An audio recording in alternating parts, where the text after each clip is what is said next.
Hello, hello, everybody. I'm Dorothy Morgan, professional astrologer. You can find me at dorothymorganastrologer.com. Today, we're going to talk about the full moon in Virgo. I'm just going to share my screen right off the bat. Let's go grab that chart. Here we are. All right, move things over. I like to look at declination in my charts a lot too. I've always done that, but not usually for this type of thing, but I'm doing it. So there we go. So let's get started. Here is that full moon in Virgo. It's at 27 degrees and 40 minutes. It's on March 18th, and it's at 3:18 a.m. East Coast time, East Coast in the United States.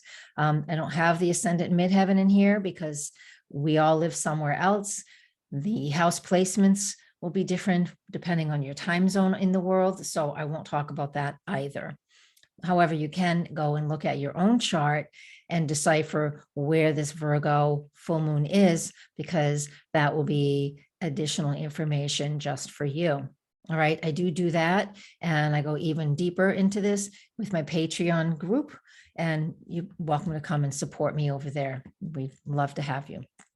Here on YouTube, you can support me by just, hitting that subscribe button and sharing and thumbs up. That lets YouTube know that this is interesting enough for you. Okay, they need that for some reason. All right, so let's get started on this. So we have the full moon in Virgo. This is what it looks like.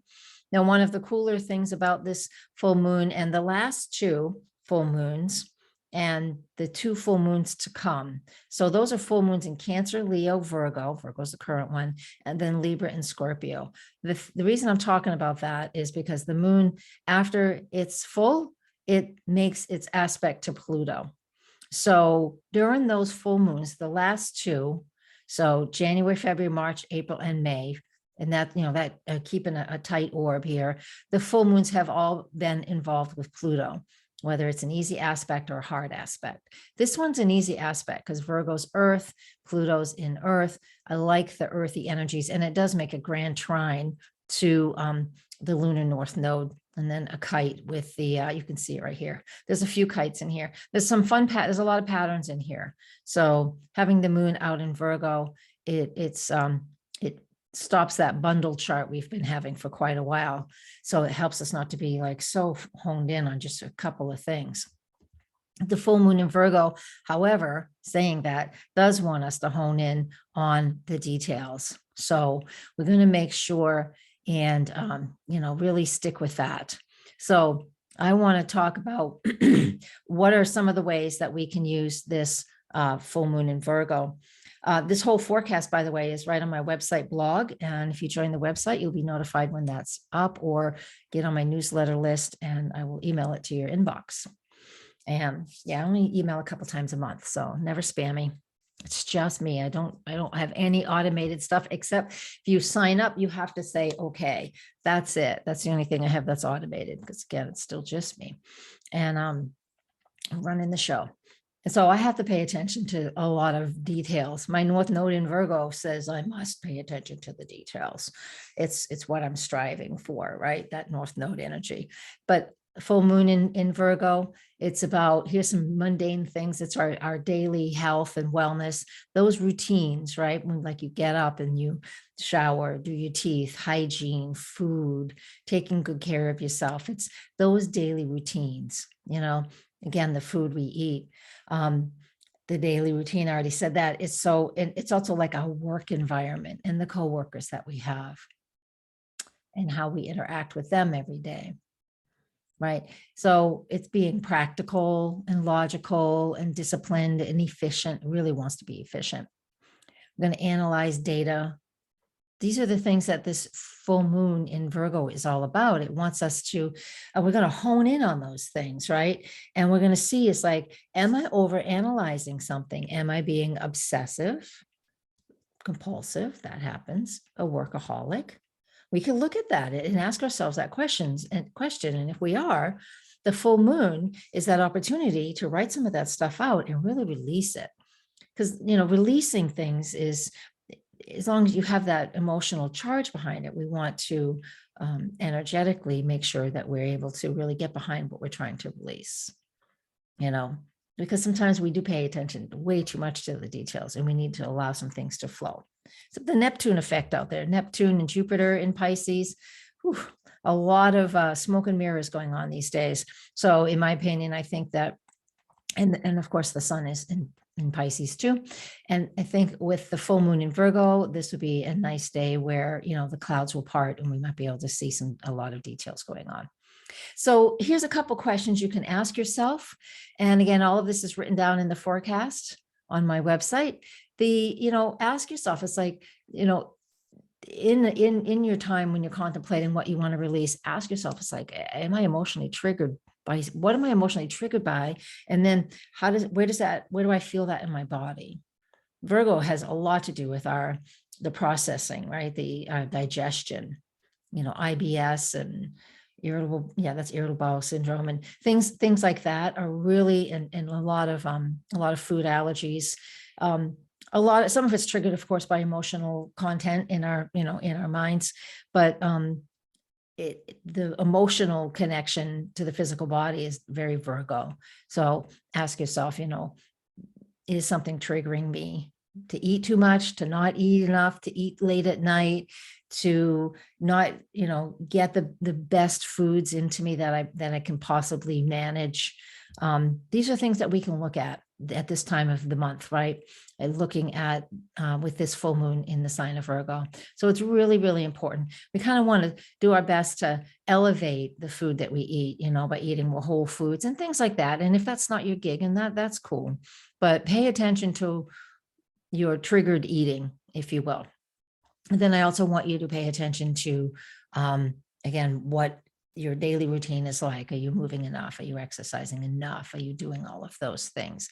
Those are, some of the most important things that we need to be looking at.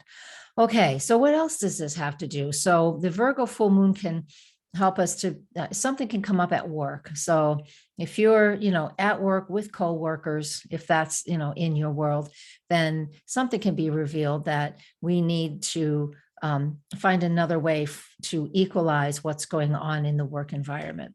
Maybe you're working too much and pulling a lot more weight than somebody else is. So we need to see or find a way, if this is part of what's going on in your world, that things need to run more efficiently. All right. So stay sharp, look at the details that are going on in your world and, find a way to, process what you can process during this full moon cycle. Then you can release it. That gives us a lot more room to work with the other transits that are happening in the sky. I'm going to talk about a couple more, the other transits that are happening during this full moon as well.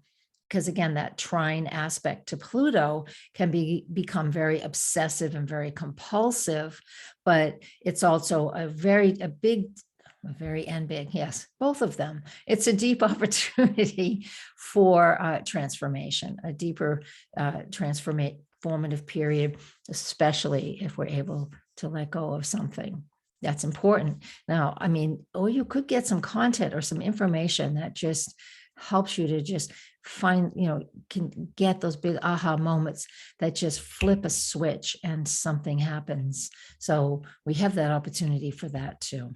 So keep an eye on this full moon for the Pluto. That is something that is really starts to initiate a deeper shift and change within you, within us, within certain life situations, right? Just moving my mouse around. I should stop my share. Let me do that. All right. So next, what I want to talk about is that we have, I guess I shouldn't stop my share. Let's go back. I don't mind sharing. I love sharing.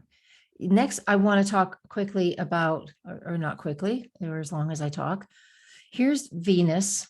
She's in Aquarius, right? And Uranus is in Taurus. So now they're in mutual reception. It's called mutual reception. And they are in a square aspect. And I like to use declination, and we can see over here that Venus and Uranus are also what's called contra parallel. It's another measurement. It's not the zodiacal measurement. So the contra parallel feels like an opposition. Here we have them feel like they're a square. It's fixed energy. That can mean that something really is coming to a head. Something is really coming to a head that lots of times as humans, we don't like change. And because change is hard work And when we have fixed squares like this, it is an opportunity. The universe makes things incredibly difficult because the soul said, I wanted to learn this. And sometimes we forget what our soul path is. The soul says, I want to learn this, whatever this is. And when we have come up against hard aspects like this, if we are not in alignment with what the soul is asking, what we've been asking ourselves to do, it gives us difficult situations. So then we something has to change. And whether it's for good or not for good, or feels difficult, it's still an opportunity for change. I know I don't like the squares either. I've been living with some heavy duty transits this last year, and it's not done yet. Won't be done till next year. But you crumble under the pressure once in a while, and then you dust yourself off and you get back up. That's just the way I'm working it. You're going to work your magic in your way. The thing I like about Venus in Aquarius and Uranus in Taurus is they're in mutual reception. I mentioned that, but what that means is like they got a line to each other. They got each other's number. So when there's something going on, they can still communicate immediately with each other. They have a direct line. We used to have like a can and strings. No, that's the 60s, but they have a direct line. It's like just the speed dial. And so even though we can feel some difficulty with Venus and Aquarius squaring Uranus and Taurus and them being contra parallel, Venus is right there with Saturn. It's parallel with Saturn. So they're all coming together. So there is some stability that can come out of what's going on right here. There's definitely some stability in what's happening in this area. So let me check my notes and make sure I have what I want to say, because I wrote a lot out. And again, you can read this on the website. So let's see, I think that's what I wanted to say. So just to touch a couple more things, Venus, is of course our finances, it's our relationships, it's what we think is beautiful. Those are three of the major things with that. It could be that with these transits, we feel a lot of pushback with a partner. Now, this is not just domestic situations, right? This could be you and, your realtor's not doing what you ask them to do, or you need to fire your lawyer and find a new one, or get an accountant. That's what my friend should do. I have a friend. Anyways, somebody who's not doing all their taxes. I'm working on it. All the details of that paperwork is craziness this time of year. Anyways, so those are some of the things that we're going to look at with that. It's about finances and the details, and or relationships, and the need for freedom, the need for independence, the want and the need to do things uniquely and different. It's just so many different ways that we can use this Venus and Uranus energy together. All right. So that's that piece. Now, another piece of this, of course, I don't know much about cryptocurrencies, but I know just a smidge, but not enough to ever invest in it. But that could definitely be a bit of a roller coaster. It tends to be that from what I understand anyways, but there's a little bit more of a roller coaster when we have Venus in Aquarius with Uranus in Taurus. Definitely a bit of a roller coaster there. All right. Definitely. Okay. So that's what I got going on there. In the chart too, we don't have any planets that are retrograde right now. Everybody's in full steam ahead. And so whatever we're focusing on, we're going to get more of it. So do your best to be an observer. I know when I get caught in my own scenarios of what's going on in my life, I remember, I have it written down in different places throughout my house, be the observer. So I can step back and not be so caught up in all of those details that are driving me crazy. And I can be the observer, just like an eagle in the sky. They can see the bigger picture, but they got a really sharp view. So they can hone in on what's important. Go in with those talents and get it. Fish or whatever. But that's what we need to be doing with this full moon. Working on the details, working on, really getting things very grounded and earthy, and, paying attention to what's going on in our own worlds, But then stepping back, so we're able to find and see, so we're able to see that bigger picture. The bigger picture is as well as Neptune and Pisces, is the Pisces energy that's present. And again, we got to be able to step back and see what's working for us and what isn't working for us. All right, I'm going to leave us all with that. Please come to my website, thumbs up, comment below, please share on your social stuff. I would love that. It helps just support this channel because, you know, it's just me. I don't have a team. I have a team, but nobody can see them.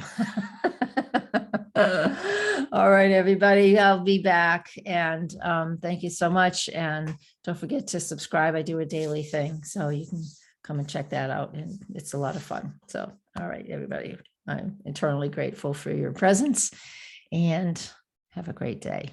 Namaste.